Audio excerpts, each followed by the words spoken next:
Well, I don't know. I'm pretty fortunate, and I have not much to complain about. So I don't know if I'm the kind of a person. I don't know if I'm in a position to offer hope in that sense. But I would say that, and this is something that I would just kind of apply to my life in general, is that don't wait to do the thing that you want to do. Just do it now, because there's never going to be a perfect time. And there's never going to be a perfect opportunity to do it perfectly. And you don't have to do it perfectly. Just do it.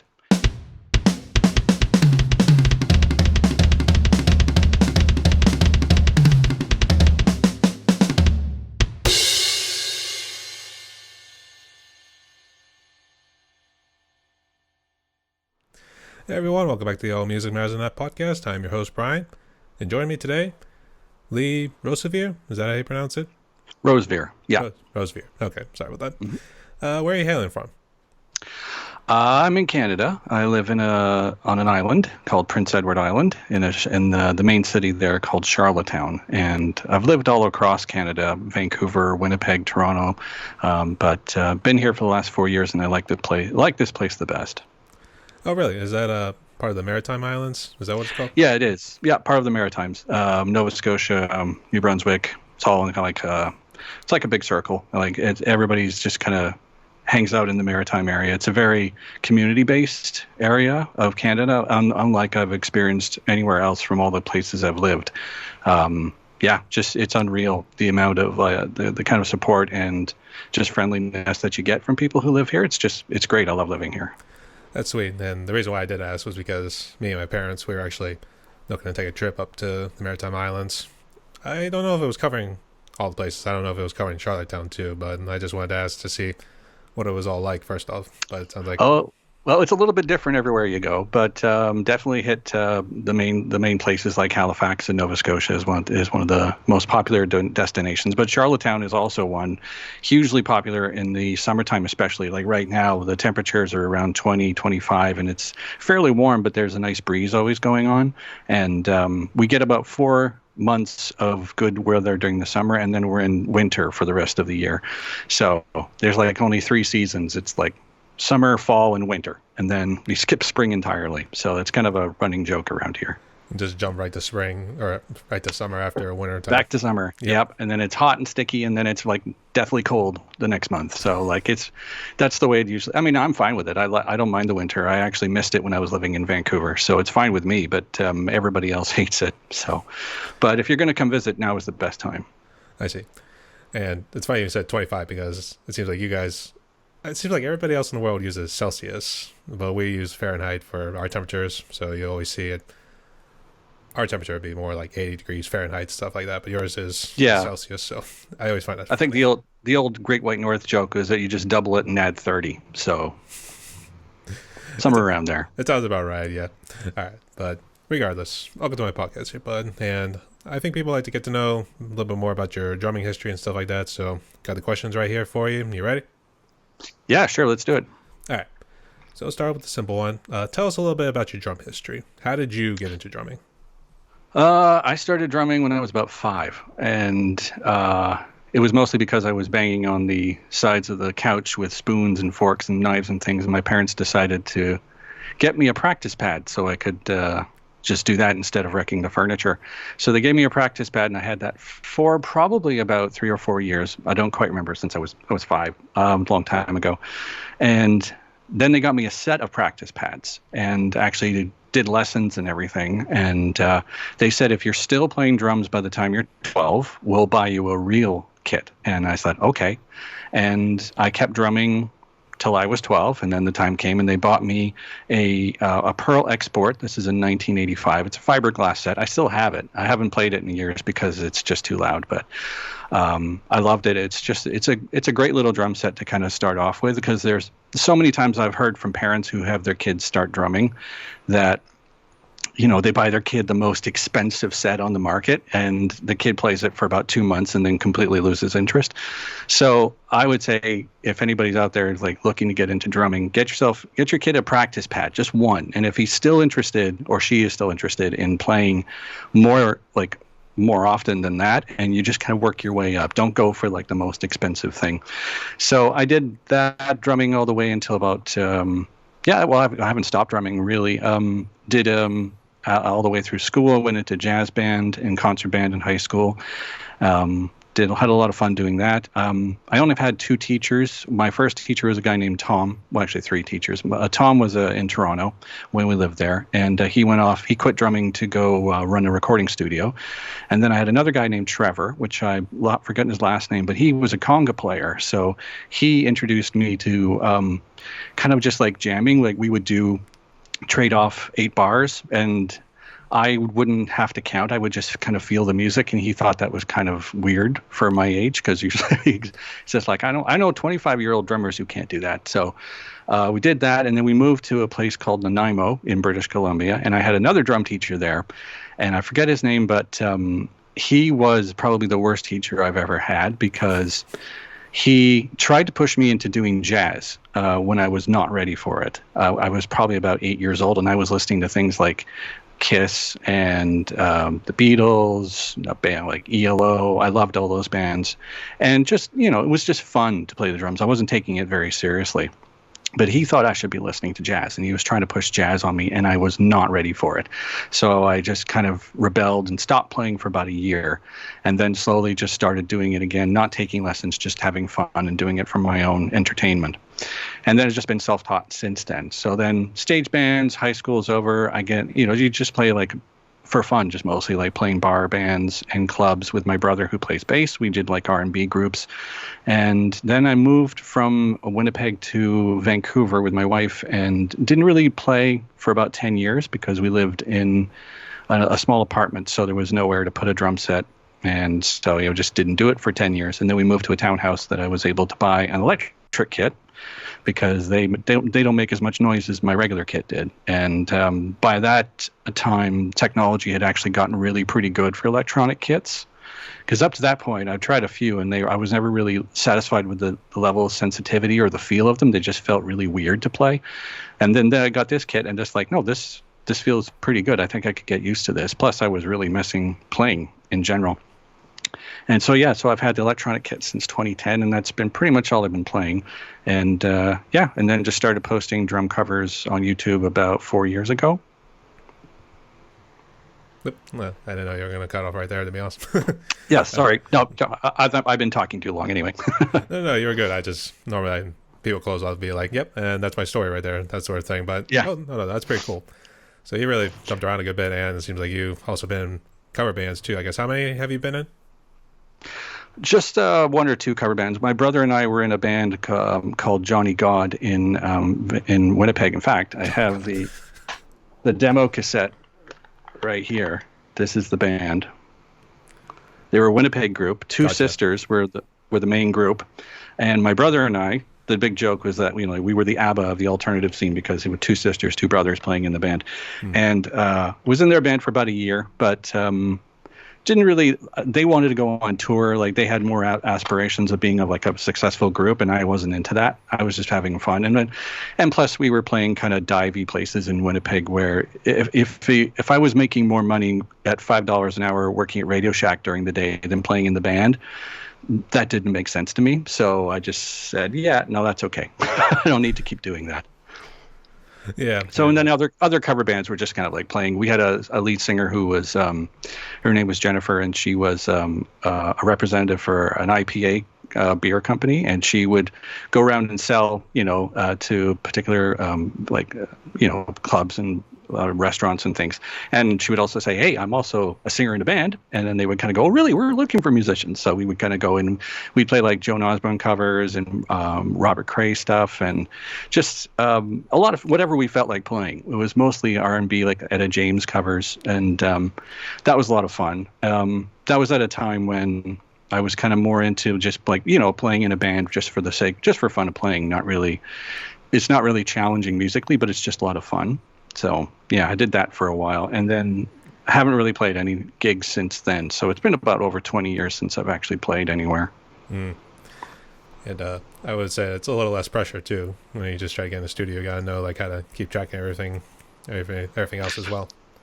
Well, the live situation was good in the sense that it's one and done, right? You're up there, you play, and then you you just move on to the next one. If you're in the studio, if you're recording stuff, it's like so many. I get quite a bit anxious when I'm doing drum covers because the camera is on me, and I'm not going to play my best because I'm just too aware of it. If there's nothing looking at me and I'm not really worrying about, you can like if you're in a live situation, you can kind of hide behind the drum kit, and so you don't really see people looking at you, and you're just playing. But here, drum covers are just like the camera's like on me, and if I make a mistake, I feel like, dang, I have to start all over again. So it's that the pressure. I don't enjoy that side of it, but I do make the drum covers mostly just to have a record of my playing, because I don't play very often live anymore, and there's not a lot of documentation of me playing drums. So I kind of wanted to start the drum channel just to do that. That's why they're very simple videos, just one camera, one take, one and done. And then, just so like also as a reminder to myself of the kind of stuff that I liked playing to. So, yeah, I'm the same way too. When actually I do, it used to be one camera. Now I got like 3 cameras, kind of focused in and around me there. So I get what you mean. Yeah, it's like millions of eyes staring at you too. It's also too much work. It's too much editing. So it's like, no, I can't be bothered. It's just like, no, we're just like, I have a DSLR camera that I use to record, and then I record on the computer with the audio, and then just sync the 2 of them in Adobe, and like, boom, we're done. So yeah, I don't want to spend like, multi-camera angles. It's like, no thanks. It's not worth it. Not for me anyway. I mean, for me, it's like once you get them like all lined up and everything, all you do is just like trim them down, just so like, okay, I wanted this angle first off, then I want this angle, then this angle, that sort of thing too. Yeah, that's too much work. Nope, I just have the one camera.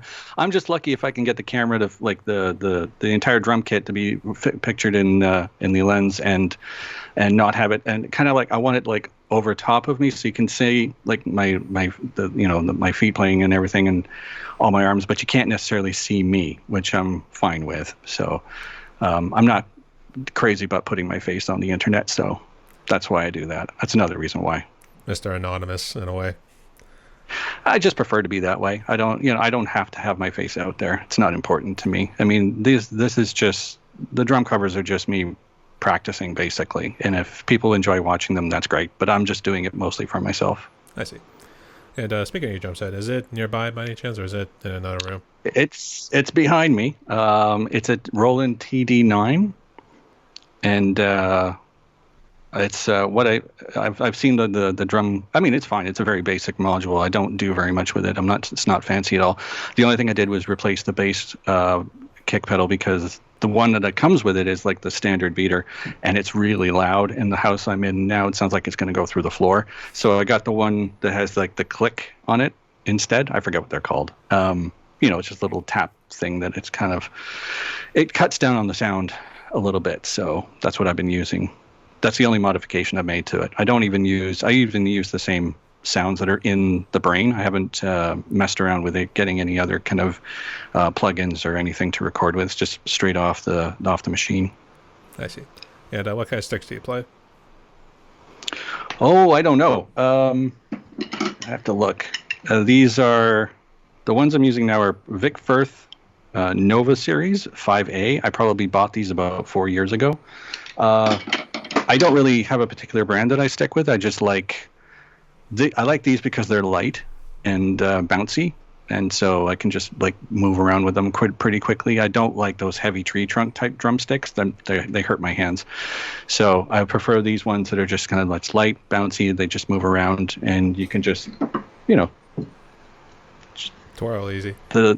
Just like the feel of them is very nice. It's just, they just bounce really well into the sticking pattern.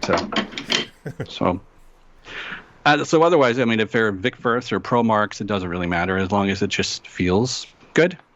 So, and I also haven't been in the drum shop for over 7 years probably. Oh, really? So I don't even know what's available anymore. Yeah, I can't help but notice. Is that your camera stand in the background there?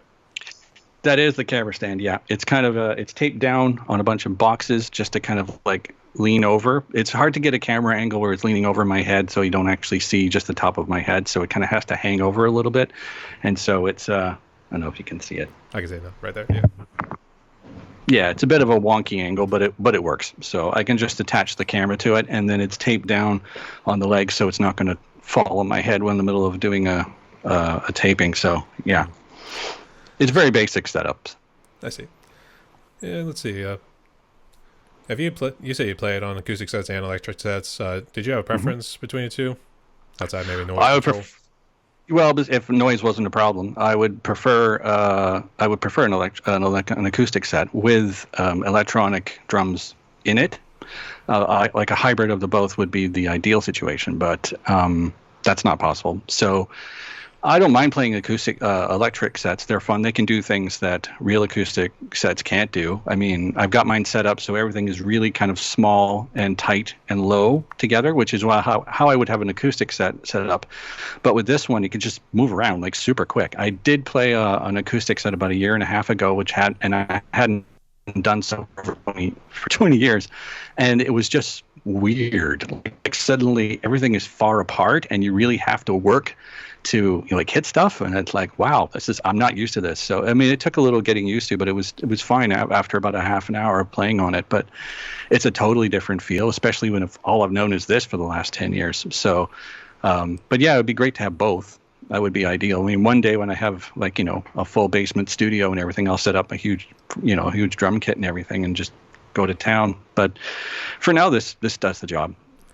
Yeah, that's normally something I ask because some people, they tend to like stick with one or the other, but I've always asked like, hey, did you want to just like merge the two together and maybe have the acoustic set be like your traditional setup, and then the electric set could be percussion, stuff like that? Well, Neil Peart was a huge influence, and when I saw his kit, when he's got the octapads and all the other stuff, and goes, I want that. Like that was back in the 80s. I always wanted an octapad, but I never got one. So yeah, they were too expensive and I couldn't afford it. So one day, if not, though, this is fine. I mean, I'm quite happy to have something that I can just, play around on at all, because this doesn't make much noise comparatively to, we have neighbors, but nobody ever hears it. So yeah, not coming that's over good. Pitchforks and stuff like that. And kind of saying, too loud, that sort of thing. Well, maybe on the last day of the lease, we'll whip out the acoustic set and set it up and play for 2 hours. But maybe then, but I don't know. Just be the last day of hell, to be honest, or if that's what we want to call it. Yep. I was tempted to do that when we left our first place, but yeah. Just a little reminder. Payback's a bitch, or something like that. I was going to say, since you mentioned Neil Peart, and that was what I was kind of leading up to, because obviously you know him with like all the big sets. So he's one. Do you have like any others who are big influencers? Oh, do I? Okay, I have some visual aids for this because I got ready for this.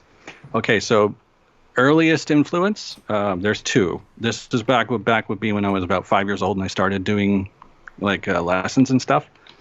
This album, Stevie Wonder's Inner Visions. I'll move it more this way. Okay, you can see that? Stevie Wonder. Yeah. Visions, okay. He plays drums on half of this, and it's the funkiest playing. Like Stevie Wonder doesn't get enough props for being a drummer. Like Too High is the one track on here that just blows my mind. I heard this when I was like 5, and I love this album, and I've never been without it. And it's been a huge influence on me, like just not just drumming, but musically in general. And then, of course, this one. Beatles. Everybody knows this one. Abbey Road's my favorite. Yeah, I grew up on a diet of Beatles and Paul McCartney solo records. My parents were from England, so they came over and brought all these Beatle records when they were young. So I just listened to those when I was a kid. Ringo was never really like an influence in the way I play, but just the music. Yeah, I liked it a lot. So I mean, and he was a perfect drummer for the Beatles. Not flashy, but just perfect. And so I couldn't point to him as being an influence, but I could definitely just say the Beatles in general are just a huge influence. And then discovered this band. Of course. Because I was 5 years old and this was just cool. This was like I'm 1976, 77 when they were at their peak. And I thought Peter Criss was the best drummer ever. And this was just amazing. This is like when you're that age and it's just like superhero, like comic book characters come to life with lasers and everything, and it's just so cool. So I was not the target demographic. Kiss did not want 5-year-old, 6-year-old fans, but I was one of them, and I stayed with them probably up until the music of the Elder, and then I discovered Rush. So what happened was we were over at a friend's place, and one of the family friends, an older guy, was there, and he says, "Oh, your son likes to play drums." My parents said, "Yeah," and he says, "Like, has he heard Rush before?" And they went, "I don't think so." He's just like, so he lent me a copy of 2112, and just freaking blew my mind. That changed my life. That album, it changed everything about what I knew music could sound like, and drumming as well. And I was just obsessed with it. And suddenly, like, Kiss, forget it. Sorry. It's like, you were good, but no, you're nowhere near this. And then 6 months after 2112, this came out. Oh, yes. That one. And probably the best Rush album of all time. And I mean, side one is impeccable all the way through.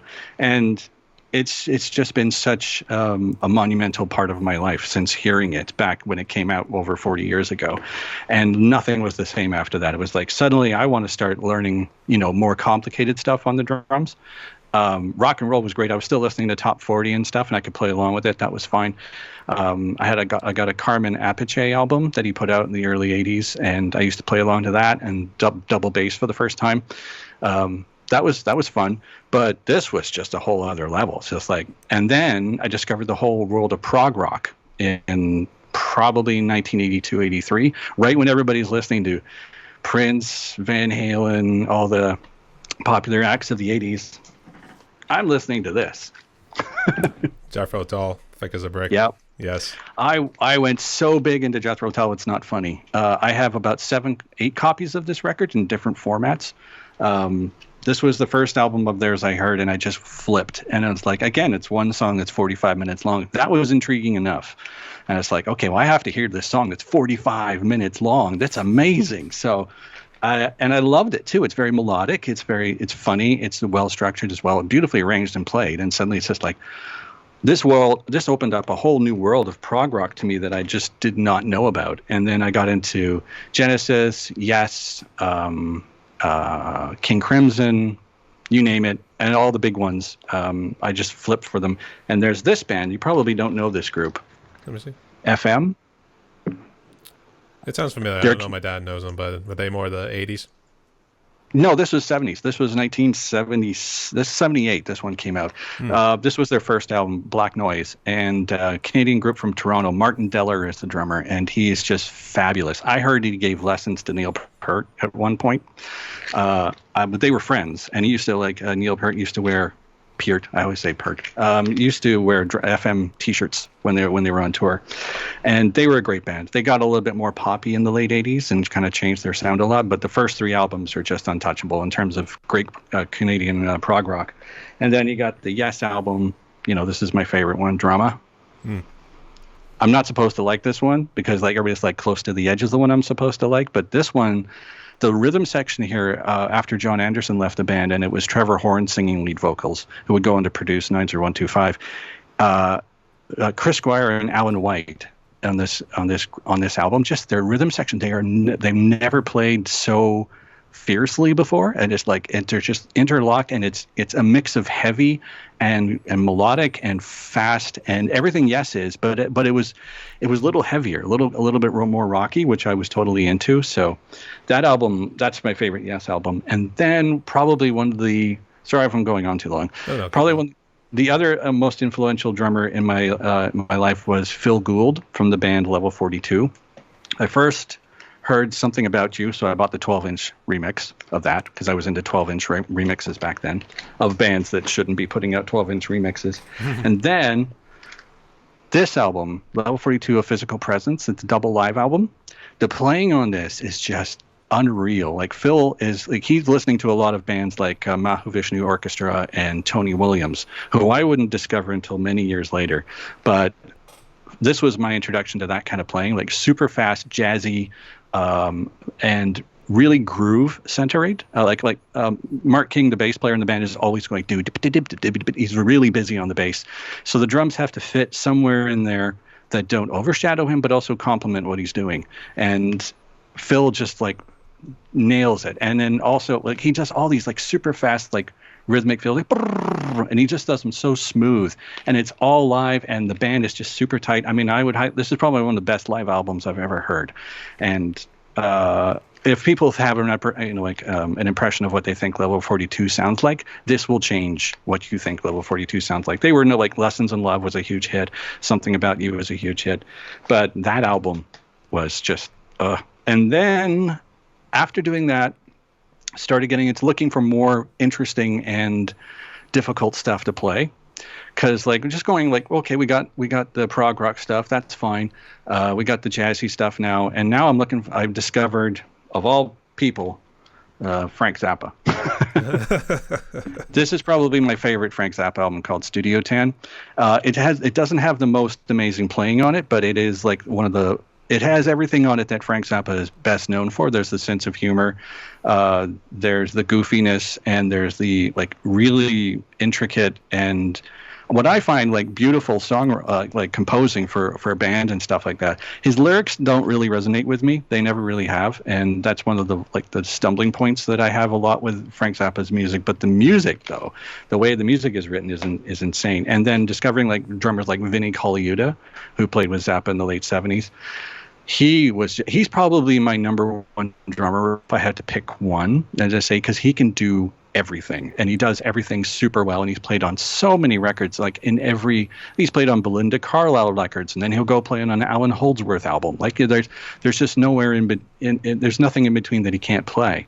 And also like watching videos of him play with Jeff Beck and Ronnie Scott's. I don't know if you've seen those videos. It's just astounding, like how effortless he moves around the kit, and then just plays everything perfectly, like as if he's rehearsed it that way, but he's not. He's improvising it, and that it's just a joy to watch. So he's an influential drummer. So there you got I've written them out. So we've got Neil Peart, Jethro Tull, the drummers that they had, Phil Gould, Vinnie Colaiuta, and there's lots of other stuff in between too, like Greg Bissonette when he was playing with Maynard Ferguson in the 80s and the 70s. That stuff, yeah. I mean, anything that was complicated and musical was something that I would really lean towards, rather than just, here's a signature that's 7/8, and it's just just to make it 7/8 without having anything else to it is kind of boring. So it has to have some sort of melodic, like Bill Bruford stuff is great because it's a combination of like something like Hell's Bells, where it's in 1916, but like you can just feel it go by. You can sing it, right? I mean, if you can't sing it, then it's like it's not going to stick with me anyway. So something like that is just like you can just play along with that and just kind of feel it without having to count it, because it's such a musical piece of music, So there's my incredibly long-winded answer to your question. Yep, and I was actually thinking of a whole bunch of questions to ask, but I'll start with Jethro Tull because actually they were playing a song yesterday. They were playing Aqualung yesterday. Me and my dad were singing the lyrics, especially after the solo part. Dee, dee, dee, dee. That whole one, right? That whole section right there. So, Aqualung is actually my least favorite Jethro Tull album. Seriously? Yeah, I got into them super late. Like Thick as a Brick I found in 1984, 85, and at the time they had just put out Under Wraps, which was the synthesizer album that everybody hated except for me, because I didn't know I wasn't supposed to like it. I was just listening to it going like, this is great, I love this album, and I still do, but I went backwards. Like I started Thick as a Brick and then jumped to Under Wraps and then started going into like Broadsword and the Beast, and then got into and then got further back like Songs into the Wood. And meanwhile, they're still making albums. Like after I was doing all that, then Crust of a Knave came out, and so I was all over that. Then the 20 Years of Jethro Tull box set, I was all over that. But yeah, and then like when it got to Aqualung and the early stuff that Jethro Tull did, like the bluesy stuff, that doesn't really resonate with me. I've tried. I just like it, but it's Thick as a Brick onwards is everything about that I love about the band. So yeah, just Aqualung, it's good, but it wouldn't be the first Jethro Tull album I put on. Actually, I was thinking more of a Minstrel in the Gallery. That that's a good one. That is a good one. Actually, I enjoyed Cold Wind to Valhalla, and then They also had a very long song that was a Baker Street Muse, and actually, I got the one sign over in here. I can't really show it to you, but we picked up Baker Street when we were over in London the one time, so Oh yeah, it was cool. kind of a nod to that. Yeah, I loved like the opening. I heard like Minstrel and the Gallery, like the single edit on one of their Jethro and the like greatest hits, and then I heard the album version. And it's like, oh wow, they like the whole intro with Martin Barrett's guitar, like did it and did it, bum bum bum. It was like all that. So it's like, this is cool. This is so cool. I mean, like I heard that in 1988, 1989, and like what I was listening to at that time was definitely not cool, of what everybody else was listening to.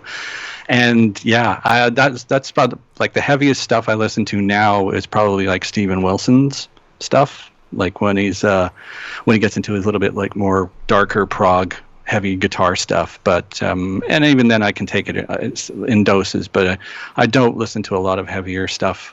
I don't know what's happening in drumming for like the last 20 years. There's like handfuls of people I know about, I'll learn about, but then I just kind of go, oh, okay, well, that's cool. But I was going to stick with my favorites. Did you get to like the prog metal stuff too? Like I know Dream Theater is like a big one too, and I was speaking with a guy on Wednesday who's in the prog metal and stuff like that. He's played around with a couple guys. I know it was like Symphony X was like one, because I know he did a song project with one of them. It was called Metamorphosis, and it was actually pretty killer too. But did you get into prog metal?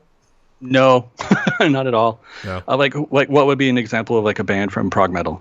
Dream Theater is probably one of the No, I tried Dream Theater. I don't know what it was about Dream Theater. I just could not get into them. I know that Mike Portnoy is a great drummer, and I know Mike I can't see his last name.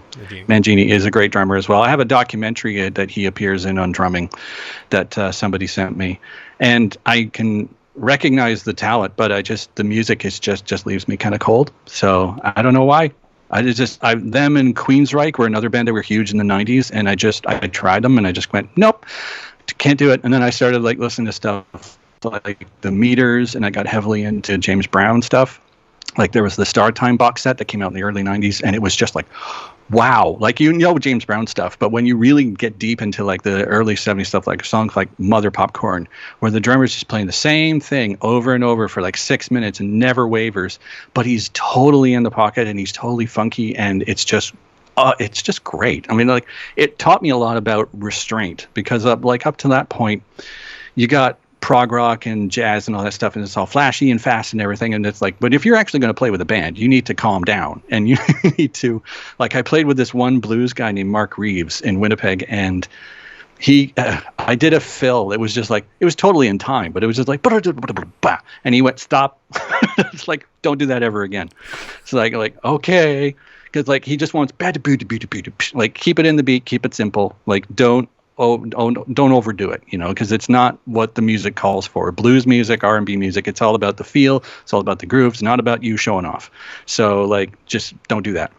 And then you get into other bands, that's okay. It depends on what the group, what the kind of music is and stuff. I started getting into more and composing my own stuff in the 90s, because I was kind of tired of being called just a drummer. So started messing around with keyboards, guitars, anything I could get my hands on, and having fun making my own music. So that's actually been my focus since then, for a lot of it. But yeah, no, I mean, I tried that stuff in the 90s, but I was more going into the stuff where it's like, restraint is all about this, it's like, and just like playing in a band and actually knowing what's appropriate and what isn't, like we would do R&B stuff, and we're doing Etta James songs. You can't do anything flashy, but we did the Allman Brothers version of Whip and Post, and you can go nuts during that, because that's the 6/8 guitar solo section. The guitarist is going, he's just going, and then we're going to like throw all these like really polyrhythm and like fills in there, and it sounds fun and it's cool, and everybody kind of goes wow, and then you go back to so it's like, it's fine. That's what it calls for. It's just like, it's just appropriate drumming. We improvise, that sort of thing. It's yeah. Cases, yeah. Oh, I always improvise. Yeah. Like, unless like even the drum covers I do, all of that is just kind of learning the song and then just playing whatever I feel playing at the time.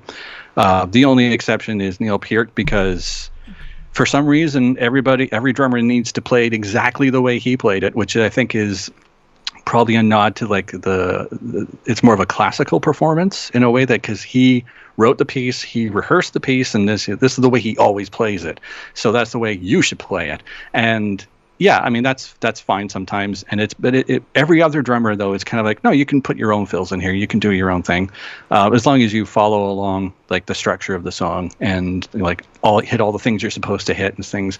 So yeah, but a lot of it is improvising. And yeah, I mean, it's like I used to read sheet music when I was a kid. Started off that way, but I haven't read any sheet music since high school, so probably not for 30 years. And it's just, you just learn it, and just remember it, and just kind of play it over and over until you know it, and then you can just that's after like playing it 5 or 6 times and really getting to know the song. Then I'll film a drum cover of it, and it's like, okay, moving on to the next one. You feel the music, as I guess it was after doing it so much. Yeah. Well, I had one of my early drum teachers, Trevor, the guy who was playing congas and stuff, would put out the sheet music, and then I would play the sheet music, and then he would take it away, and then he would say, okay, play it again.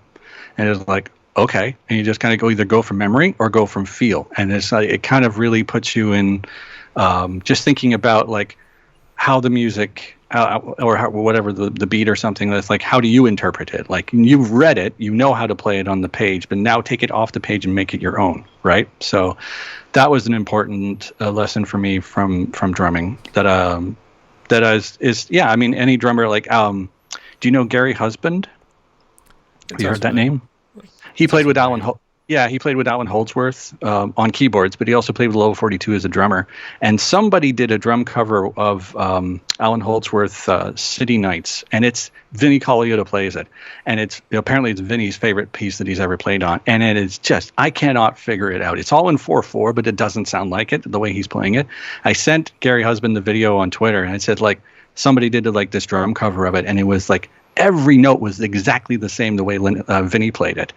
And he watched it and he goes, well, that was well done, but what's the point? So that's like, exactly. Like, it's impressive, but at the same time, why not make it your own? Like, why not put your stamp on it? And, yeah, exactly. Something like that. I mean, there's something to be said for being able to play it exactly like the original, but then what else after that, Yeah, I can see what you mean too. That's why most drum covers. That's my approach anyway. Yeah, a lot of drum covers are like, try to do it exactly the same, and that's fine. But I enjoy the drum covers that put something a little bit extra in there, and that also the people really enjoy just playing the drums. Like, even if they're not necessarily the best at it, but as long as they're enjoying it, those are the drum covers I like watching the most. Yeah, actually, the one that immediately comes to mind, I forget what the guy's name was, but he did Rush's YYZ. It was during the, I'm gonna say it's one of the guitar solos right there after Neil does the whole that sort of thing there, and he just went off like crazy. I mean, he was hitting the snare, everything, even doing splashes, and just kind of like, it looked like kind of like an octopus was playing, to be honest. I mean, it was just that good. So that's great. I mean, I think more drummers should do that, rather than just like, no, I have to play it exactly like the. It's like, no, I mean, as long as there's like knowing like how to play the tune and then doing your own thing with it. I mean, it's like, that's like apparently Zappa did the same thing when he was rehearsing his musicians. He would teach them the song, and it's like, okay, now you know the song. I want you to play it exactly how I've written it, but add all this other stuff in there too. So it's more of a challenge as a musician to you just become a better musician that way, I think, anyway. For me, it kind of felt like a little bit of a respect issue, because some of the drummers that I played, they have passed on too. So I feel like there had to be like a little bit of respect. So that's why I feel like it's best to kind of play, at least try to play it note for note. But yeah, I mean, there is that. I mean, like I did a YYZ. I don't know if I've posted it, but or YYZ, I should say, is a good Canadian. Yeah, I mean, I've done a bunch of Rush covers, but I haven't necessarily posted them all, just because there's a ton of them out there already, and I don't really add anything to it. It's just for my personal satisfaction to know that I can play that song. And then, yeah, okay, we can move on to other stuff. And I prefer to post drum covers of stuff that's a little bit less known, because wanting to introduce people to the music, for one, and also just because it's fun to play different stuff, I mean, I was never much into Led Zeppelin or the Rolling Stones or the Who. I mean, I can recognize that those drummers, what they do to those bands and what they like. Keith Moon, nobody plays like that, and like I'm not going to even try, because like, why? What's the point? He did it, and like, no one can ever better it. So, yeah, no thanks. So I'd just rather play stuff that is a little less known and just more fun for me, and then I can put my own stamp on it because, again, people don't know the song for one, and also, yeah, I mean, it's just whatever it go. It changes from song to song of how much you want to play it verbatim and how much you don't. But yeah, generally, that's somewhere in there. That's a very vague answer, I know, but... No. Yeah, absolutely. All right. So let's jump into your YouTube channel. You said you started about 4 years ago. So I guess, have you just been kind of sticking with drum covers ever since, or have you included something else? No, it's just been drum covers. First one was posted was Jeff Beck's Lead Boots, just because I had heard it. It came up on a Spotify shuffle, and I went, what is this? I've never heard this before. And because I was like, Jeff Beck was always he's a guitarist. I'm not much into like, noodly guitar players, so I don't follow a lot of them. But that came up, and I was like, whoa, what's that? And then I looked up, and it's like Michael Narada Wilson playing, I probably messed up his name, is playing drums, and he, it's just nuts, just crazy drumming. And really like interesting the way it's put together and everything. So I tried to learn that, and that was the first cover I posted. And since it's had about 7,000 views, but it's taken 4 years to get there. But it is also, I think it's the most popular one because a lot of guitar players are looking for covers of that song, and it's just he's just a popular musician. So like that's like all the other songs that I've posted on there, people are like, whatever, I guess I don't care. But the Jeff Beck one, for some reason, that's the most popular. And then I just kept doing stuff that I had been practicing up until that point, and now I just kind of made an official video for it, even though I've like probably played the song for like 6 or 7 years before trying to film it. So I don't know. I don't have any plans for the channel in any real respect because it's not really my main focus, but it's just sort of like a place to just put the drum covers every so often as a fun thing to do. I do spend more time on just composing original music and getting that out there. So you strike me as somebody who could do a podcast, given your microphone too. I mean, what kind of microphone is that? Let me see. It's a Shure VP64. I don't really know. I'm bad with technical stuff. I actually work in radio, so yeah, that's all this technical stuff, and I have to talk on the air once in a while. So this is me unfiltered. Usually, I have a script so I can stay on track. Otherwise, I go off in all sorts of directions, which is what's happening right now. So I hope that's okay. No, it's good. It makes for good entertainment. But yeah, no, I've never really wanted to do a podcast just because there's a gazillion out there, and I don't really have anything to say. I'm more than happy to come on if someone invites me to come on and talk about something, but I'm not going to start my own. Yeah, in fact, really, I just wanted to reach out to get to know you. Actually, at first I thought I was talking with a woman. Yeah, no, I was very thankful that you asked, actually, because just talk about drumming, cool. Nobody ever asked me about drumming, so.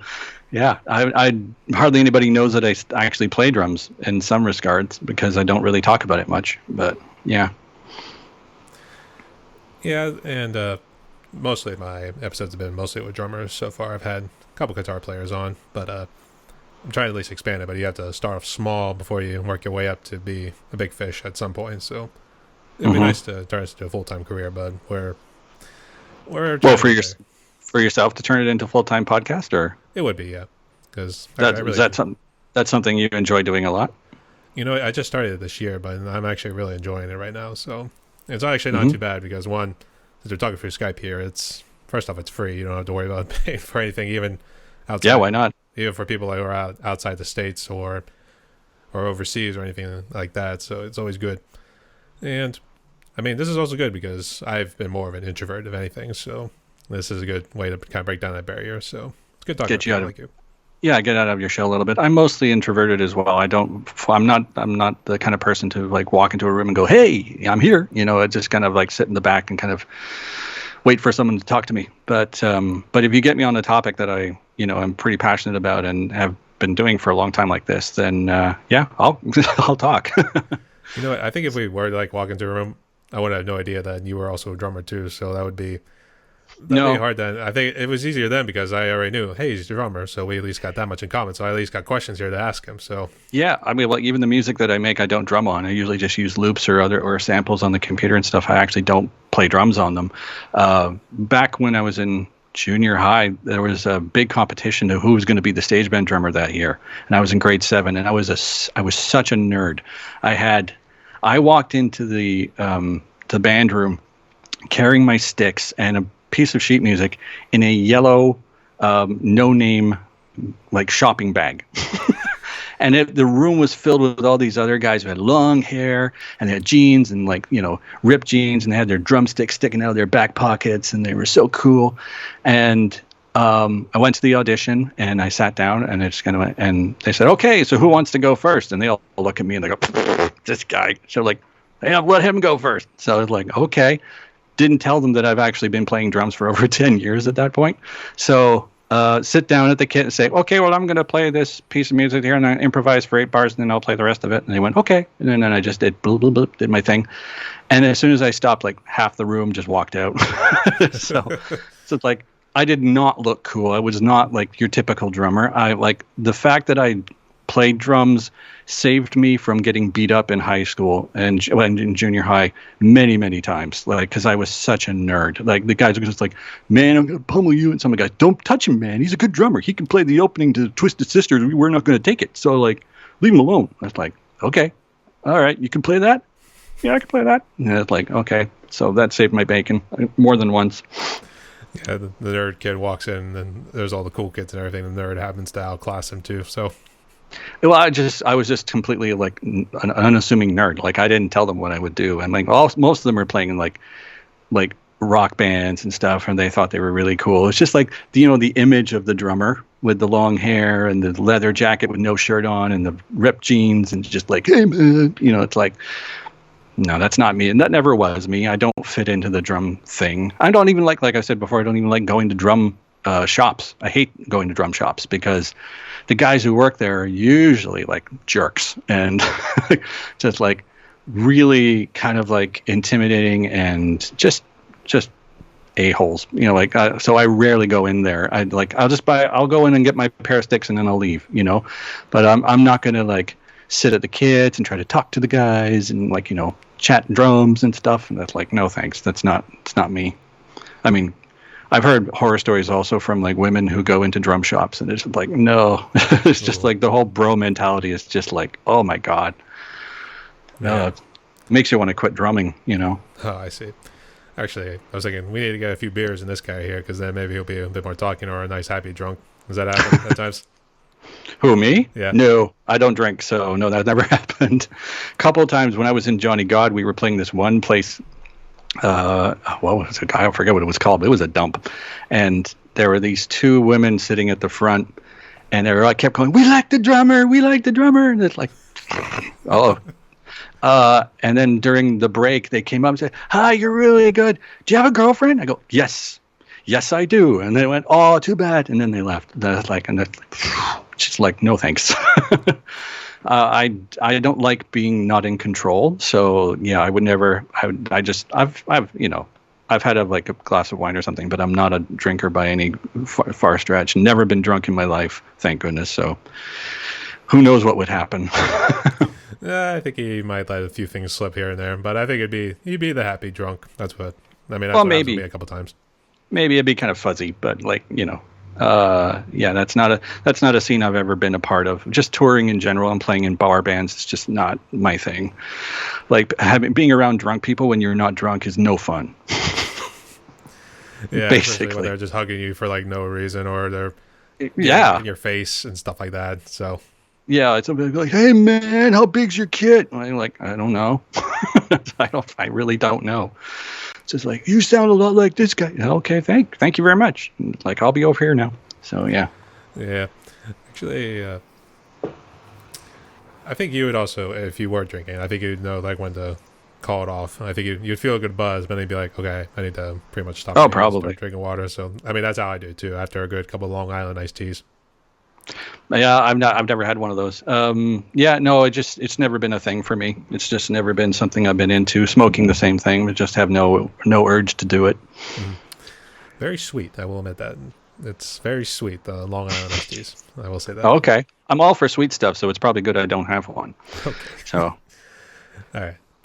So let's jump into COVID a little bit. I guess, how bad did it impact you and the community up there?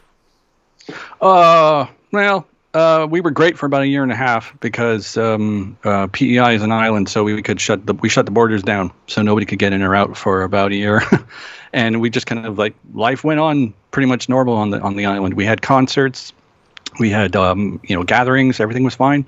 There were limits to them, but and we didn't have any cases unless it was somebody who got one from out of traveling, came back and was isolating. And they recovered. Everything was fine. So yeah, we went a year and a half with no cases when the rest of the world was like, in dire straits. And then we lifted all the restrictions after the vaccination started becoming more common, and all hell broke loose. So we've got now the worst per capita cases in all of North America. And I haven't. I've been wearing a mask ever since it started for over 2 years now. Everywhere I go, I only go to work and I only go get groceries, and that's it. So I've been lucky so far. I haven't got it, and hoping it stays that way. It's a good thing being introverted too. See, now we don't. Your have life doesn't change. Yeah, it's funny how your life does not change when like suddenly there's a pandemic and business is normal. I'm not going out to shows. I mean, I went out to a few shows here and there before it happened, because we were. This is a very musical community here. There's lots of great musicians here, and they play all the time, and they all know each other, and it's a really great musical community. And so I did take a few in shows, and like the last show I got to see before lockdown was the Bay City Rollers. So there you go. That was a 45-year-old dream come true. I was a huge fan when I was a kid, and I'm like, they're coming to PEI. Holy crap, I got to see this. So yeah. But yeah, there's a Music PEI is a organization here that does a lot of great work for musicians. They were giving grants and funds for people who were like, a lot of their income was touring. And when the pandemic happened, they just like everything they knew was gone. Like for me, it was fine. I'm nobody really, but I was just doing a lot of like recording at home, releasing it on the internet, and I just kept doing that. So that didn't change for me. But for everybody else who was like, oh, they had Australian tours booked, they had all these, and they all had to cancel all of it. And then they all pivoted to online streaming, and so that wasn't quite the same. It never really is, but it was good enough for a little while. And now things are starting to get a little bit better. But the problem now is that the cases are just like all over the place. And I feel bad for musicians now who actually have to rely on touring, because you're taking your life, at risk if you either have the choice of staying home and not making any money, and being safe, health-wise, or going out there and risking your health to, have a livelihood. And it's just like, you don't know whenever you could step into something and suddenly you've got COVID, and it doesn't take much, right? So I feel bad for a lot of them that way, and I hope it gets better soon. But I have no idea how long it's going to take. Yeah, we keep getting hit with new variants too. Then at this point, we're kind of It's depressing. I try not to think about it. Yeah, it's unfortunate. So I guess, did you ever have COVID? Were you all okay? Nope. And everything? Never had it. Just like being an introvert with like no social skills pays off, in that regard. But no, just been super careful and lucky. Combination of the two. Everybody like this time last year, I knew maybe about 2 or 3 people who got it, and now a year later, it's like I know 10 people who got it last week. So like, it's just like night and day now. So we're experiencing what the rest of the world experienced 2 years ago. So PEI is a bit behind. Like we're about, like if you walk down PEI, it's like in streets of Charlottetown, it's like we're about 10 years behind progress of every other city, which in some ways is really great, because like I can walk down and see the entire skyline on my walk home. There's no condos anywhere. And I love that, because coming from Vancouver, there was just condos everywhere, and there was like no shred of natural space left anywhere. And I hope to God that doesn't happen here, because it's just a wonderful city. And it's just, I mean, like my backyard has enough space to put 3 condos in it, but there's nothing out there. It's just the yard. It's great. You can see like everything when you like, and I really love that part about it here. So yeah, I mean, I'm also very fortunate we were here and not in Vancouver in a large city when the pandemic hit, because that would have been a nightmare because I take public transit everywhere back then. And I would have got COVID for sure. But here I can walk everywhere. So it's like, yeah, I'm totally safe. I see. It's funny when you keep saying PEI, though. I know what you're referencing there, too, but it's almost like if only it was PIE. That way, then you can just say pie the whole time. No, there's other jokes around that. But yeah, PEI, Charlottetown, Prince Edward Island, Abequit is the official indigenous name of the island. So yeah, it's interchangeable. Everybody kind of knows what you mean. Like this is the kind of city, just like if you drove here and you asked for directions, like, where's the Walmart? And they said, oh, it's around the corner from the old Peter's Place. And like old Peter's Place was a burger joint that shut down 20 years ago. But like people still call it Peter's Place, like around the corner from Peter's Place. And they expect you to know where that is. So like that's what living in here is like, which is completely unique to every other place I've ever lived. And I love it for that. So I see. And I actually skipped over this question, but you might have made some references to it at some point. But I guess, what do you love most about drumming? It's just fun.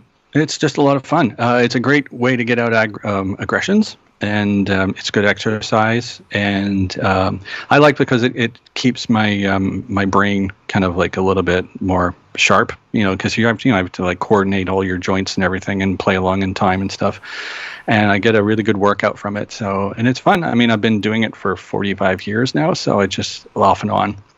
But it's just fun. I mean, I also enjoy making music in general, not just drumming. Learning how to like figure out keyboard lines and stuff, and I write a lot of electronic and ambient music, so that's a lot of fun. I love doing that. I love doing that more than drumming, but just because it's been a thing I've been doing for the last like 15 years, so it's a little bit more new to me. But like, yeah, drumming. If I got asked to go do a gig somewhere, I'd probably do it. But like nobody's asking me because nobody knows I play drums. So yeah. I see. And I guess I know you mentioned Vancouver and Winnipeg a couple times. What other places have you lived in Canada? Because I'll tell you about some of the places I've been to when me and my parents came up. Oh, well, I was born in Toronto, left there in 1980, and then we went to Nanaimo for four years, and then we went to Winnipeg. This is all my family moving around. Lived in Winnipeg for about 14 years, and then I left Winnipeg and came to Vancouver with my wife, and we lived there for 18 years, and then we came to Charlottetown to 2018. So yeah, been like zigzagging across the country back and forth. Like Charlottetown is like almost the furthest end of the other side of Canada that Vancouver is. It's like, I don't know how many miles it is. It's like 5,000, 6,000 miles. It's a fair distance. So yeah, no, of all the places I lived, Charlottetown I love it the best. Winnipeg is fine. It's a small city. There's not much to do there. It's kind of boring. Toronto, I would never going to go back to because it's too big now. It's just too crazy. I used to take drum lessons at a place called the Drum Shop upstairs in Thornhill, Ontario, which was the same drum shop that Neil Peart used to buy stuff at, apparently. He was never there when I was there, and I didn't know who Rush were at the time, so I probably, if he was there, I wouldn't even recognize him. But yeah, I used to take drum lessons up there, and then moved a little we took a few in Nanaimo. So yeah, bouncing all around. Like, it's been and moving so many times. I have a huge record collection and a huge movie book collection, and I can tell you, moving sucks when you have about 6,000 records, 15,000 CDs. It means a lot to me, so I wouldn't want to get rid of it. So yeah, that's just one side of it. There's like 4 more shelves full of records that you can't see. So, and all the CDs are downstairs in an entire room all to their own. So it's a lot. He's like the Blockbuster of Prince Edward Island. There we go. Pretty much, yeah. I mean, I worked after working in radio, I worked in a record shop before working in radio. So that was like an eye-opening experience of all sorts of music that I didn't know about. And suddenly I had a paycheck, a steady pay. Like I was working at Radio Shack before then, but now moved to the record store. And you kind of like, wow, like I can order anything in the entire world and have it sent to this store and buy it. This is pre-internet, like, 1995, 1994. So like you had to like there's a huge book that you would go in and you could actually look up the stuff and you could say, oh, I want to order that and I want to order that. Like I ordered like just I can't remember now. It's just like really obscure stuff and it would come in and I would get it at wholesale price. So naturally I would I bought a lot of stuff. Like Joni Mitchell's album Turbulent Indigo came out in 1994, which was my introduction because we got a free play copy to play in the store and I loved it. And I haven't really spent much time with Joni Mitchell, so listened to that, loved it, and so ordered her entire catalog and bought it. So the kind of the perks of working at a record store back then, you could do things like that. So yeah, that was a lot of fun. I'm sorry, what was your original question? Well, no. I was well, originally I was thinking just kind of going through each city that you've been to, but right, you were going to tell me some say, places. Yeah, I've been to Toronto, and I can kind of agree. It gets crowded there, so it's good to just visit and then just go back. Maybe not live there, probably for the rest of your life or something like that. I've not been to Winnipeg though, but I did. My dad tells me like, I guess because it's flat and it gets a lot of bad winds, so it's like negative temperatures. It's hard to like walk outside since it's like I don't know. Yeah, you can't live in Winnipeg without air conditioning. It's impossible, and that was 20 years ago. It was, and mosquitoes were just everywhere. You would walk outside and it would be a wall of heat that you'd just be walking into, and it was flat as heck. Yeah. So the joke was you could see your dog run away for 3 days. So, I mean, Winnipeg was fine to live in, but like, and the winters there were just brutal. Like, they're brutal here too, in a different way. But like, I visited in February and 1 year, and I just like took my glove off to like put some like air in my mom's car tire, and within 30 seconds my hand had just kind of like collapsed into itself because of the cold. And it's like I forgot how cold it was here, or maybe it's just colder than I remember, but like it was not fun. And like this, especially not being used to it, living in Vancouver for so long, who never gets snow ever. But then moving here, the winters here are pretty bad. Like it's not so much the cold, it's the wind here, because we're because being on an island surrounded by water, we get a lot of like gusts of wind, and not just like a little bit of wind. Where we're talking sustained 50-kilometer winds going like, and you're trying to walk against it, and literally it's like knocking you over. So that happens a lot. It's not fun to walk in this city during the winter. I'll say that much. I wish I had a car, but yeah, I mean, I wouldn't recommend going to Winnipeg. There's not much there to do, and it's the best. I don't know if there's the best places in Canada to visit, but Vancouver is beautiful, but again, a place you don't want to live, because it's too freaking expensive and too crowded. And same with Toronto. They're both on par. And Montreal has a lot of culture as well, but it's also a good place to visit. Charlottetown's great. I love Charlottetown. It's again, a great place to visit. It's a great place to live too, but we're getting a bit overcrowded, so I'd say probably don't move here. But yeah, I mean, of all the Atlantic provinces, I think are the most beautiful so far of all the places I've lived, more so than Vancouver. And Vancouver's pretty beautiful, but I think this is a little better. Vancouver's just good to visit because I was there and it was pretty cool, like how big it was and everything. So yeah, it used to be a lot more fun when they had a lot more record stores, and then a lot of them closed up, and then there were only like 3. So yeah, and there was one who Apollo Records out in Vancouver, but it was way far out. You needed a car and drive a half an hour by car to get there from where I lived. And if I wanted to take a bus, it would be literally a 2-hour bus ride to get there. And then you look around for a couple hours, and then you got to turn around and come back again. So like, yeah, it'd be a 9-hour, 8-hour journey just to go to a record store in one day. So I did it, but it wasn't fun. I don't recommend. And it was like never again, that sort of thing. No, I did it like 3 or 4 times just because I was insane. I loved the store because they had like at their top floor, everything was $1, no matter what it was. And I like to dig in and get really kind of obscure weirdo records. Anything that if it has an interesting cover, I'll buy it.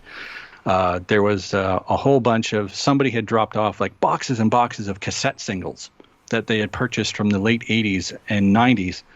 And they were all wrapped still, and all of them were $1. And I bought like 50 of them. So because like I remembered these when they were around, and I could never afford them when they were like $4 or $5 a piece. But now they're $1. I'll take it, sure. I guess, what's your opinion of Calgary? Have you ever been?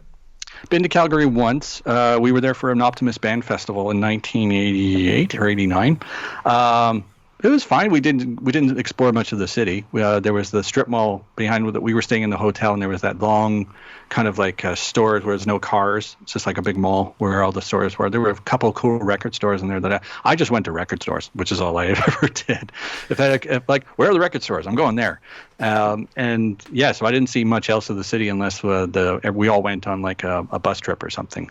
But it was a lot of cowboy hats, and yeah, that's also not really my scene. So if you're into cowboy, like into country music and stuff, then Calgary's a great place to go. Well, it's actually between there and Vancouver because there was Jasper National Forest Park as well as the reserve there and everything. Then we went to Lake Louise and then Banff. Banff is beautiful. Yeah, it is.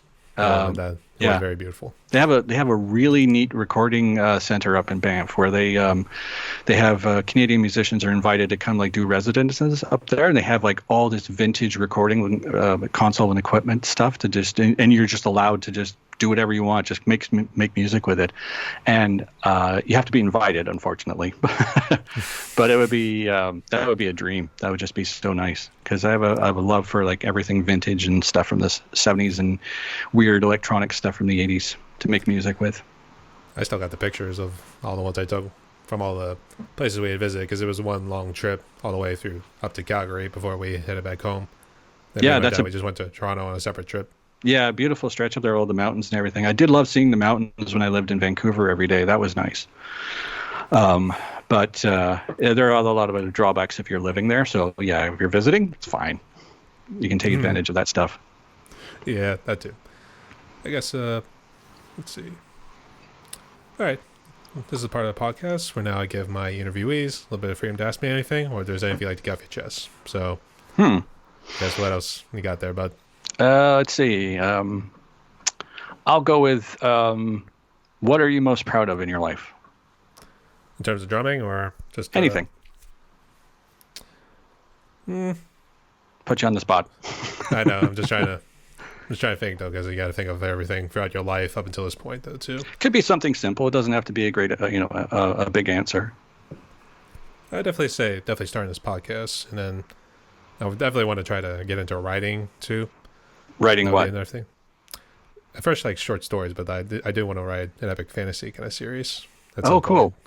Okay. So, I got at least the idea. I got the like idea a sci-fi of the first thing, one. or like a sci-fi thing. No, more of a fantasy sort of stuff. I got hooked on the Game of Thrones, and then there's another epic fantasy series I'm reading right now. It's Malazan Book of the Falling, and that one's kind of got me really intrigued. It's a hard read, I'm gonna admit that, but it's still got me, that sort of thing. So I'm trying to put it all together. But cool. So do you do a lot of reading? I try to. I haven't done a whole lot recently because I think I'm preoccupied. Because I work 2 jobs actually, and then this is kind of like a third job, to be honest. Yeah. Yeah. Well, running a drum channel is also a job. So that must be quite a lot on your time to do 2 jobs and then try to do creative stuff in the meantime. Well, one's like I call it the bank. I work at the bank, and that's like my main job. And then the other one's flexible because it's a friend of the family, and he allows me to adjust the schedule, but it's like 4 days out of each week. And then this one I alternated, at least having doing 1 during the weekdays and then 2 during the weekends. So I got you, and then I got 1 tomorrow, so kind of happy about that. So it's kind of hard to say because it's still works in progress, to be honest. So I haven't really felt a sense of pride yet, if that's kind of tied in the same terms to your question. So let's say just start this podcast. Yeah. Okay. That's cool. And so, yeah, I'm trying to find time to do like writing. Is it like a novel that you're going to be working on, or just a short stories, or? Right now, short stories, just to get my feet wet a little bit, and then eventually, I mean, I think if it wasn't for Game of Thrones, I think I would have just stuck with short stories and maybe children's books, to be honest, since those are not overtly difficult. You just gotta kind of think it through and then just try to piece it together, make sure it forms a nice story and everything. So. Have you written stuff, like published anything before? Not yet. And I got 2 at least done. I just kind of want final like editorial kind of peer review before it just say it's ready to be published and put it out there on Amazon for people to see, that sort of thing. Yep. Yeah, that's definitely a venue. Like I see a lot of people doing books on Amazon now, which is cool. So, okay. And drumming question, who are some of your favorite drummers currently? It's tough because I I always tend to change the answer too because first off, there's too many to count. First off, but Hmm. I tend to. I don't know if you saw my channel, but I delve Hmm. into like more of the metal, rock, and death Yep. metal kind of drummers too. Hmm. Uh, Big inspirations though. It's like the big four out of the thrash metal in the '80s there with no, Lars Ulrich, Charlie Benante, Dave Lombardo. Let's see, actually, Megadeth's kind of jumped around, but I think it was a little bit more of Nick Menza in the '80s. I think Who did he play with? Megadeth. Oh, okay.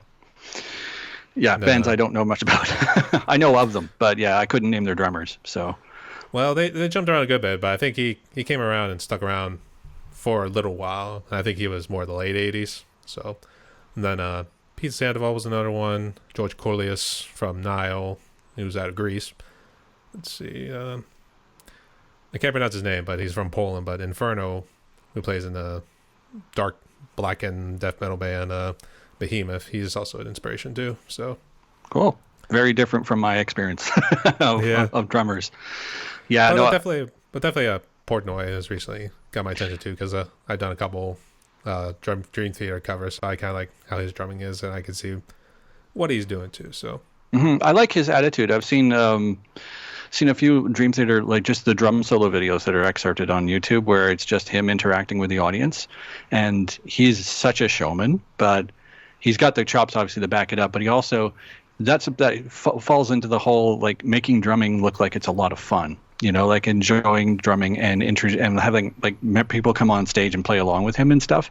Like that's an experience that obviously that means so much to them, and he's so giving in that way, which I also really like. So, while the music might not do much for me, I can really respect like what he's doing as a drummer and everything. So yeah, that's cool. but definitely a lot of the old school drummers, obviously with Keith Moon, Neil Peart, Peter Criss, Alex Van Halen. What Bonham. else? Yeah, Bonham. And I was trying. Nobody actually mentions the drummer from Deep Purple, and his name escapes me at the moment, so I feel kind of bad. It's Ian Pace, isn't it? I think so. But Yeah. he was exceptional too. When you listen to the song "Burn," Yeah. it's always fun. It's funny that the big drummers of the early of like the Keith Moon, the John Bonhams, and all that stuff. Yeah, it's funny. Like I can, they've never. I don't know why they've never really resonated with me. I knew this one drummer named Eric when I lived in Winnipeg, who was a Bonham fanatic. He tuned his drums exactly like Bonham's, and I went over to his house to just kind of mess around and just jam one time, and I was used to like my kit's very like tight, when it was like tuned very tightly, and so things would bounce a lot and stuff. And then I would go to his kit, and they were literally parachutes. Like the skins would just go floop, floop, because he would be hitting them so hard to get the tone out of them, so they would have absolutely no bounce or give whatsoever. And that's exactly how Bonham apparently did it, because he did all this research pre-internet again in the mid 80s about how Bonham tuned his drum set and had it exactly the same way. And I would just go over and I'd just play and I just plop, and I just hit the bass drum and it would just be plop plop. It's like, how can you play like this? This barely on. The skin is barely on at all. And he's just like, no, and he would get on there and he would just like ram the crap out of it, and just like, and he would get like, it was freaking loud too, but he goes, that's how Bonham did it. So it's like, okay. I like things bouncy, so I'll stick with the bounce. So, but it's just funny how that and Keith Moon, same thing. Like his crazy drumming, I don't think he ever used a hi hat. Keith Moon, he didn't need one. It was just like splash cymbals all the time. So, but it's fun to watch, but it's also exhausting. I don't know how he managed to keep like playing a whole concert with that level of intensity. It's just, He injected himself with a tranquilizer. oh, Apparently. probably, yeah. Well, Yeah. there's a reason he didn't last too long, unfortunately. But yeah, that and I guess Ringo Starr is, I guess, a huge drumming influence for people. Same deal. Great drummer. Like there's all those the videos I've seen online of him feeling like he could have done flashy things if he wanted to, but he didn't, because he just understood what his role in the Beatles was, and that was just keep time, play something appropriate, and it's perfect. I can't imagine the Beatles music sounding any other way with a different drummer. Yeah. It's funny when you mention Ringo Starr because the very first time I actually heard about him was when he was Mr. Conductor for Thomas the Tank Engine. Oh, really? Yeah, he literally did the voice for the first season of Thomas the Tank Engine. He might have done a couple more, but I think it was just strictly the UK versions. But it's, Okay. I mean, every time I think about I didn't that, know I think like, that was not something that I knew. Well, I've probably heard he did that, but like, yeah, my introduction to Ringo was Beatles. Hearing that music for the first time in the just maybe about 5 or 6 years after the Beatles had actually split up. So, been around a long time. But yeah, no, that was my introduction to it. My mom used to listen to a lot of Elvis Presley. She loved Herb Alpert records, which I still love as well. Those are really fun. If you have any kids, people looking for great kids music that won't drive you batty, put on a Herb Alpert record. That is it's really fun, and the kid will love it. Because maybe they will. I don't know. I did. I was listening to Ram by Paul McCartney and Intervision Stevie Wonder when I was 5. So I don't know. I'm not the test subject for that kind of stuff. But yeah, I mean, anything, as long as it's good music and you enjoy it, I think it's valid. I see. Yeah, I guess for me it was the other way around. It was for Ringo Starr, going back to him. Thomas the Tank Engine when he was the narrator, or aka Mr. Conductor, and then eventually worked his way backwards to figure out he was a drummer for the Beatles and stuff like that. Still going strong to this day. I gotta give him props for that. He and Paul McCartney both. Paul McCartney is my favorite Beatle. Him and Ringo and George, probably. George and Ringo kind of tie often, but Paul's number one. I mean, I love all the stuff he wrote in the 70s that most people hated, including John Lennon, like Silly Love Songs. Love that song. I just he is just did you watch the Get Back series, the documentary? Is that on the Disney Plus version? Yeah. I have not. No. You haven't seen it? I would watch highlights because it was a little bit, as a huge Beatle fan, it was a little bit much for me to watch all 8 hours of it. But there were moments in there where you're just kind of sitting there and Paul's just whipping out this stuff. Here's Let It Be, here's Long and Winding Road. You just sit down and write that. Oh my God. That is just I probably reason I've never tried to write pop songs, because there are people like Paul McCartney in the world who have written great pop songs already, or bands like XTC. Andy Partridge is a genius songwriter. Marshall Crenshaw. They're just people who have know how to write. Joni Mitchell know how to write a pop song and just I can never best that. So I'm just going to do my own little thing, completely other from that, because it's too intimidating to get into that world. But yeah, no, there's I'll go to the mat for Paul McCartney any day, because he's just got effortless, songwriting, and just such a genius songwriter. Brian Wilson too, a lot of the stuff he did for the late '60s, especially in Pet Sounds and onwards. It comes with the territory and experience, that sort of thing. Yeah, I think it's also just the time. I mean, there was so much. 1965 around there was just a huge amount of innovation in terms of music, popular culture, and how it all intertwined. It was just, it will never happen again. I mean, same in when Nirvana hit in the early 90s, that's never going to happen again, because it's just a moment in time where everything just kind of, it just happens. And our culture and everything, because the internet has been so fragmented since around the year 2000, nothing sticks around for long. So we're never going to have another Nirvana or another Beatles. We're never going to have another band that is so touches every aspect of popular culture and changes it. It's never going to happen again. I mean, we would have bands who are just as popular, say Foo Fighters are hugely popular, but they're not going to change popular culture, So. And that's not a dig or anything. It's just the way it is. It's just because of the time we're living in, where everything is just so fragmented and short. Yeah. And I kind of miss living through those times. And then now it's there was a black hole of I had no idea what was happening in music between the years 2000 and 2007. I had no idea. And it wasn't for not living in the world. It's just none of it. I don't remember any of it. It just went gone. And I wasn't listening to top 40 at that time, so I had no idea what was popular. Nope. Maybe in the sucked in. Yeah, I'll be maybe in the grocery store and nobody will hear a song that goes, oh, I've kind of heard this song, but I have no idea who does it or what it's called or anything. And that is such a change from how I used to listen to music. Even in the early 90s, working at Radio Shack, I heard so much pop music because there was only the Q94 FM radio station in Winnipeg playing top 40. It was the only one we could get in the mall that I worked at. So we would have music on all day. We'd just play the radio. It was the only station we could get. So I heard a lot of pop music of the time, and I liked a lot of it. Probably about 95% of it I liked. And then 10 years later, it's just like, what? It's like post Spice Girls, post Lilith Fair, when the new metal things happened in the early 2000s, then it's just like, I don't know what happened after that. But anyway. It became heavier, of course, kind of. It got heavier. Yeah. Like Korn and other bands I know only by name, but nothing of their material. Yeah, I mean, it's funny, like watching drum covers now, like doing a search, and I'm searching for like classic bands and classic artists, and there's not a lot of them. There's a lot of like Blink 182 covers.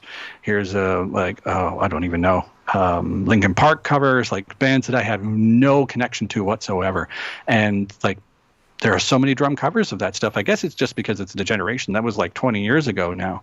So like people in their 20s or their 30s listened to that stuff when they were like 10 or 12, and now they're bringing it back, or this is the music of their generation, which is fine. But I don't get it. It's not for me.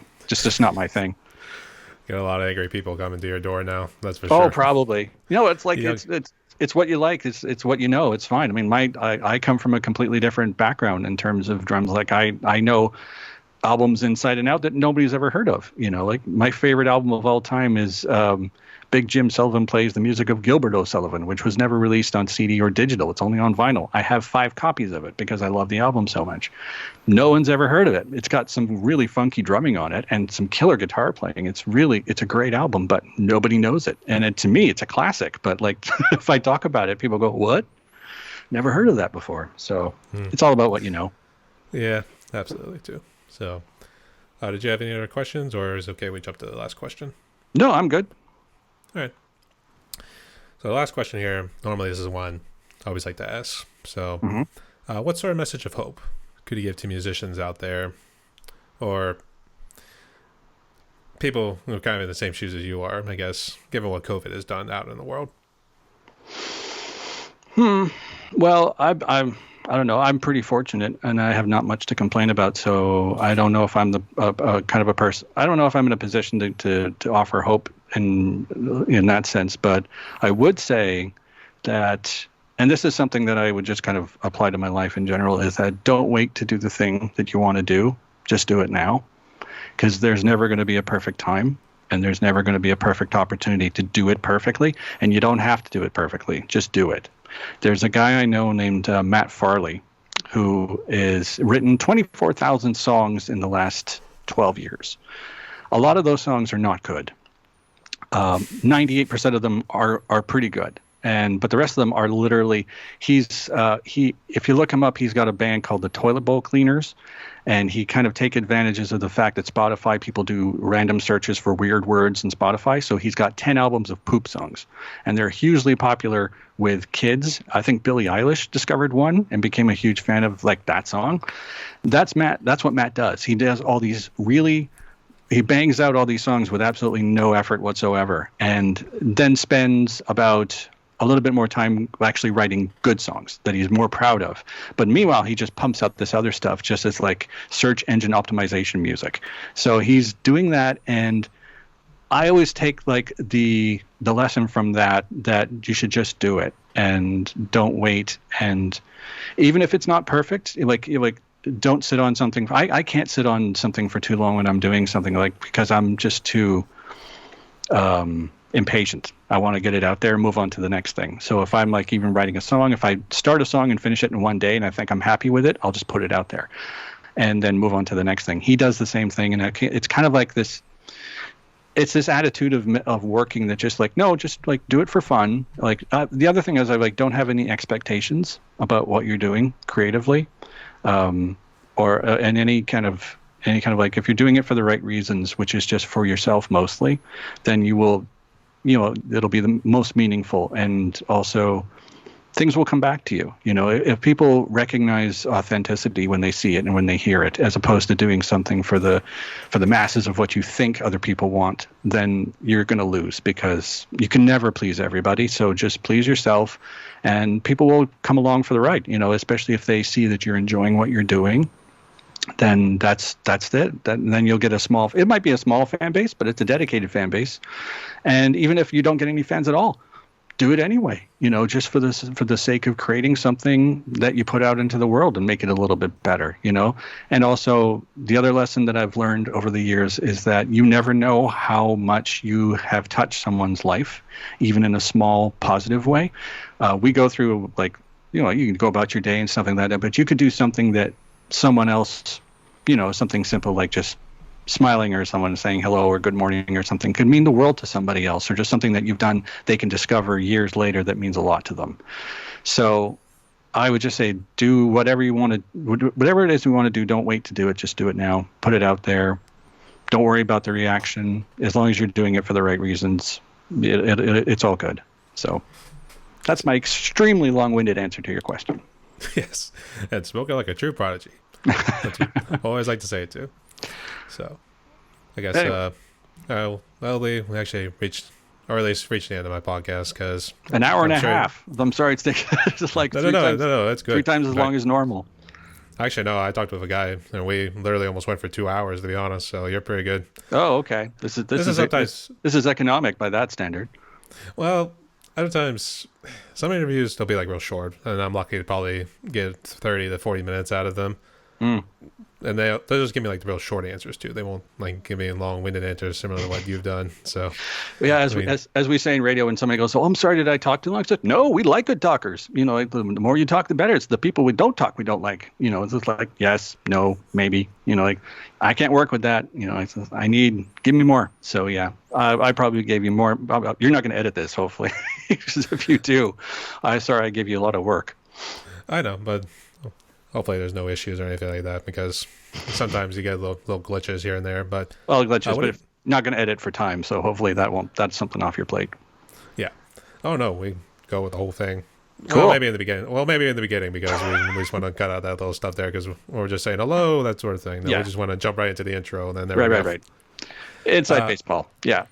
What I forgot to ask was, what do you do in radio? Are you just kind of like one of those broadcasters, just kind of go in between songs, have to play on the radio? No, I work for CBC Radio, which is the Canadian equivalent of NPR, and I work on an afternoon show called Main Street in Charlottetown here, where I'm the technician and also the co-producer, and my host is Matt Rainey, and we co-produce the show together. He's the main host, and then I'll pick music and stuff. I'll also operate the show while the show's on the air, and put the show together with Matt during the day.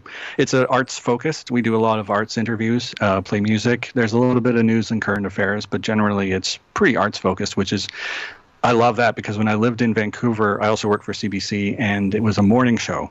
So I had to get up at 3:00 in the morning every day for 18 years. That was not fun. And be at the station at 4:00. We'd start broadcasting at 5, and we'd go for 3.5 hours. And it would all be news, current affairs, barely any music, maybe some arts once in a while. But generally it was like of the day news stories. And I have zero interest in news, like absolute zero. I don't care at all.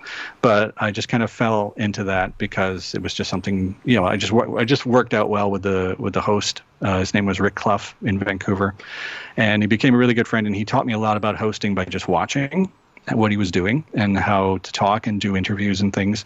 And then, just like after doing this for over 20 years, you just kind of like absorb it. So but working here, it's great because I work 9 to 5 hours now, and I walk home because I can walk home. I couldn't walk home in Vancouver because it was just huge, and here it's so small. I can walk home. It's great. I love working on the show here because it's like my mental health has improved drastically, because in Vancouver there's like daily gang shootings, overdoses, housing crisis, forest fires. Half the province is on fire, and like the skies are orange for 2 weeks. That doesn't happen here. Yes. Before I moved here, like the top story of the CBC Charlottetown website was, barber has cut hair for 80 years, celebrates 80th year cutting hair, or like popsicle stick competition winner. And I love that. It's just like, I was a little bit shell-shocked at first when I got here because it was so different, but that's been a saving grace. So, I've always wanted to work in radio ever since I was a kid. Like I made tapes when I was 3 years old of DJing between songs and stuff. This isn't a job. This is just my dream come true to work in radio. I see. Make sure to give us a nice little shout out there, bud. Nice I will. Spread the word, as we like to say. Yeah, I know. I'll tell everybody. Says like, I was on a drumming podcast, and now people are like, you drum? So yeah. Yeah, they'll be looking like, they'll just turn and slowly be like, you I wouldn't- drum? Half my Instagram followers are gonna be like, what? I had no idea you actually play drums. So I think the other funny thing too, after you probably walk away, they'll be like, who was that guy? That sort of thing. I don't know. I'm just having fun. I just do what I do and just enjoy, just enjoy doing it. I see. All right. So, Lee, you've reached the end of my podcast. Do you have any other shout outs or any last words you want to say before we close? No, I think I've said more than enough. I've talked. Yeah. Almost an hour and a half. No, wait. You got 40 more seconds. Yeah, Keep talking a little bit. I don't think you need to hear any more from me. That's you got more than enough already. All right. Sounds good. All right. All right. Thanks, Brian. Everyone, my guest today was Lee, hailing from the north. Hail mighty north. We'll say that, from Prince Edward Island. And I want to thank you so much for coming on here, bud. Gave us a nice little bit of interesting stories here. Long-winded answers to everything here. Extremely long-winded. That's what I'm about. The prog rock, goes deep. It's just like long-winded answers